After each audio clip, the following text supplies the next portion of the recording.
இங்க ஒரு பொண்ணு தன்னோட அம்மா அதுக்கப்புறம் வருங்கால பணக்கார புருஷனோட உட்காந்து சாப்பிட்டுட்டு இருக்கா ஒரு ரெஸ்டாரண்ட்ல. அந்த நேரம் பார்த்து இவளோட எக்ஸ் லவரோ ஓரமா தெருவுல விக்கிற சாப்பாட்டை வாங்கிட்டு இருக்கா. ச்சீ, இவன் என்ன இன்னும் இப்படிதான் இருக்கானா? இன்னும் இவன் பணக்காரனே ஆவல போல இருக்கு. நல்ல வேளை இவனை கல்யாணம் பண்ணிக்காம போனதே நல்லதா போச்சு. இல்லனா நானும் இப்ப ஏழையா தானே இருந்திருக்கணும் அப்படின்ற மாதிரி மனசுல நினைக்கிறா.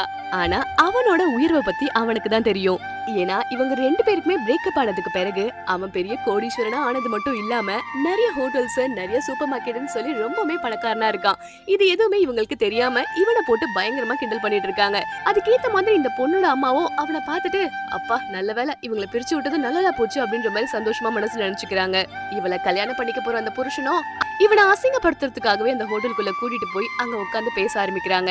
யாருமே எதுவுமே பேசல, ஏன்னா அவனை கொஞ்சம் கீழ்த்தனமா தான் பாத்துட்டு இருக்காங்க. யாருமே எதுவுமே பேசலையேன்னு சொல்லி அவனே பேச ஆரம்பிக்கிறான். ஆனா அவன் பேசுறது யாருமே காது கொடுத்து வாங்குற மாதிரியே இல்ல. அது மட்டும் இல்லாம அந்த அம்மா அங்க இருக்கிற சிக்கன் எடுத்து தன்னோட பொண்ணுக்கோ தன்னோட மாப்பிள்ளைக்கு மட்டும் வச்சுட்டு அவனுக்கு வைக்கவும் இல்ல. இத பார்த்து அவனுக்கு கொஞ்சம் கஷ்டமா இருந்தாலுமே சரி இதெல்லாம் நம்ம ஏற்கனவே பழகுனது தானே அப்படின்ற மாதிரி அவனும் அமைதியாவே இருக்கான். தான் யாரு எவ்வளவு பெரிய பணக்காரன்றத எதுவுமே சொல்லாம அமைதியா தான் உட்காந்துட்டு இருக்கான்.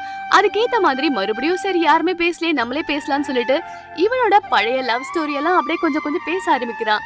ஆனா அந்த நேரம் பார்த்து அவங்க அம்மா அவங்களோட திமிர்த்தனமான பேச்சு ஆரம்பிக்கிறாங்க. இதுக்கு மேல சும்மா இருக்க முடியாதுடா அப்படின்ற மாதிரி நினைச்ச அவன் தான் யாரு இவங்க எல்லாரும் இப்ப உட்காந்து சாப்பிட்டுட்டு இருக்காங்களே இந்த 5 ஸ்டார் ஹோட்டல், இந்த ஹோட்டல் அவனுதான் அப்படின்ற மாதிரி சொல்லவும் அவங்க எல்லாருமே பயங்கரமா ஷாக் ஆனதுதான் மிச்சமாச்சு.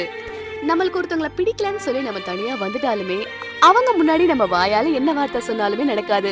ஆனா அது எல்லாமே செயல்ல காட்டணும்னா கண்டிப்பா எல்லாமே நமக்கு நல்லதா நடக்கும்ல. இந்த வீடியோ உங்களுக்கு பிடிச்சிருந்தா மறக்காம லைக் அண்ட் சப்ஸ்கிரைப் பண்ணிக்கோங்க.